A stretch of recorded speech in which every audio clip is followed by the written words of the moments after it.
Well, this video is about why cats are misunderstood. Um, well, it's because they respond when we respond to them. Otherwise, they throw basically a tantrum. So if we don't communicate, if we don't understand what they're trying to communicate, they'll get frustrated, just like anybody else would. And, there's some parallels to autism. Yeah. Hi.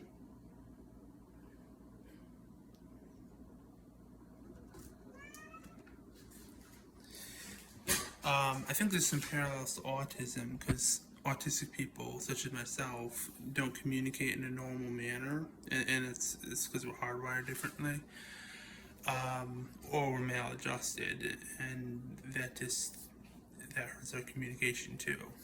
But cats are sometimes punished for things that aren't really their fault. It's just they get very, very frustrated because humans aren't listening and don't understand and are doing things that upset them very, very much. And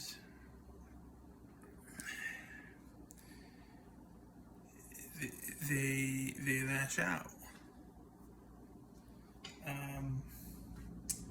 Yeah.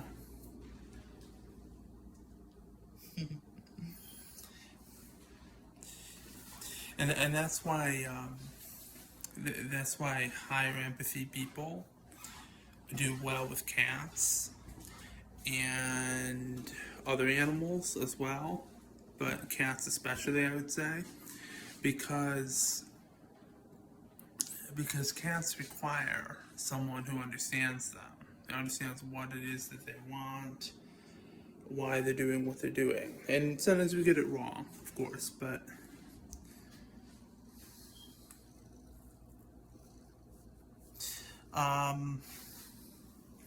yeah, like Omega here, when I was doing, I was preparing for this video, he scratched me right on the arm there. Oh, he actually bit me.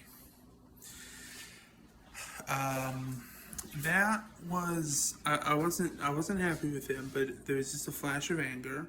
Yeah, I didn't react. I just took a pillow and said, "You have to get off the couch," and pushed him off. It's important. With cats, it's very important that you don't react in anger. They're not exactly fragile, but they're much smaller than us, and we have to be very careful with them.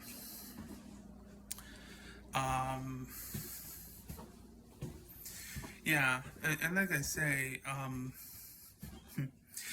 something, I've actually had some parallels between autism and cats, behavior-wise, like how they are hardwired.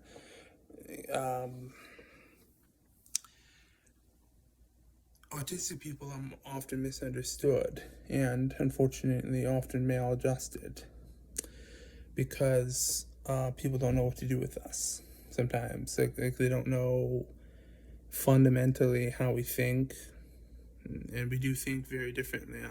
It's hardwired. It's not something we can train out of. We can adapt a little bit, but we are the way we are, just as most humans are a product of nature, and then we're molded by nurture. But most of our intelligence, for the figure, it's probably about 80% is we're born with, and then what we do with it shows how much of it we're actually using of this potential. No biting, please. Hi. Yeah, I think he was just getting jealous. I'm sorry. Because he thought he was being ignored. I wasn't ignoring you. The video is actually about you. More or less. Nah, he's purring. I think he's happy. Yes, content. That's what purring means. Contentment.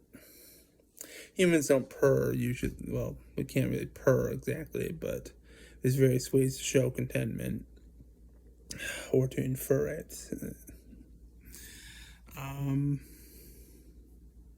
Yeah, so with autistic people, we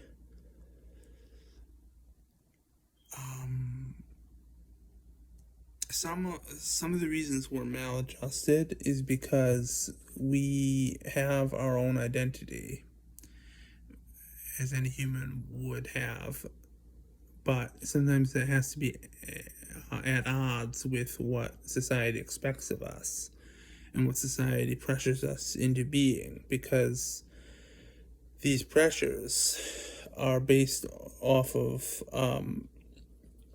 the expectations that a neurotypical person would have. We are not neurodivergent, and it's not a small thing. It's not just a little eccentricity or a little problem socializing or something. It's a very, very deep neurological difference. Actually, it's a whole bunch of them, in fact. And that is not widely appreciated. It's getting there a little bit. There's been in the past 40 years, there's been significant societal acceptance that autism exists, but typically society does not understand yet and does not treat autistic people in a way that's healthy for us. Now, there's a lot of people who have grievances or complaints or something of that nature with society. That they should consider them or could consider them differently. I understand that, and I'm not railing against people in general. I'm just saying that the reality is that people, society causes a lot of problems with autistic people. Autistic people do not cause the problems. I mean, some do, of course, but for the most part, it's society who causes these problems by trying to make us act neurotypical. And I refuse to do it. I'll be polite. I'll express myself in my own way. And I will conduct my life the way I see fit. I'll come to people for advice, accept counsel, or at least think about what people have said. But I'm not going to try to be what other people tell me to be. It's just bizarre. It's like if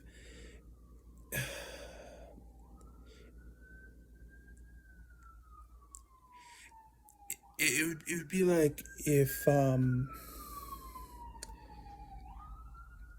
it would be like someone asking me not to like animals or something that's really, really deep. I've usually had animals. I love them. I don't want to be without them. Am I dependent on them for what I need? No. But psychologically, they're very helpful. And I consider them friends. Now, friends come in all sorts of varieties. But yes, I count them amongst my friends. And that is, I think that's a pretty good explanation for the difference. Yeah,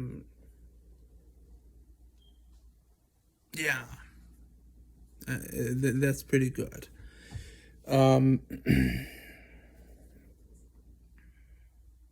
On the other hand, I don't go around with a chip on my shoulder about any of this. I did when I was younger to some extent.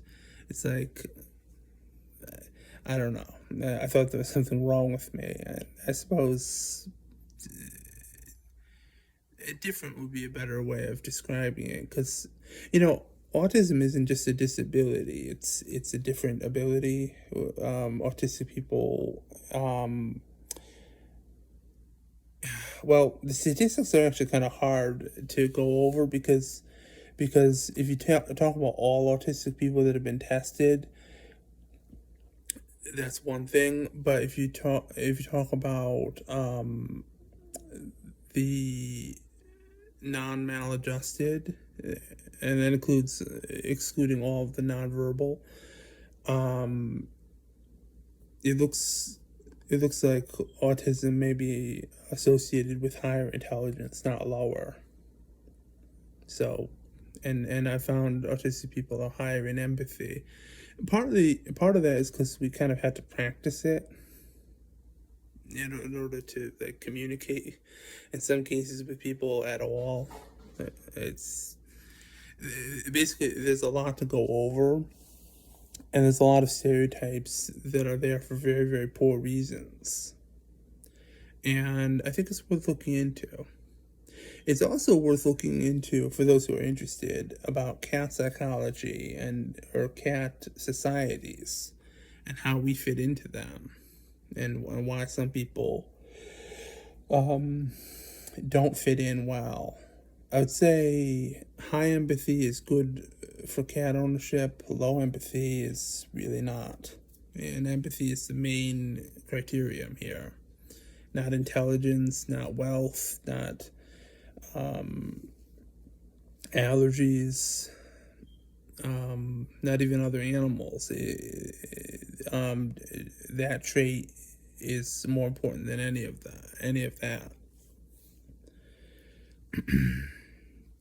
So, yeah, these are just some thoughts I had about this subject, because I've raised cats for a long time, and I intend to in the future raise many cats, and well, I think they're a fascinating and very individualistic species, big and small.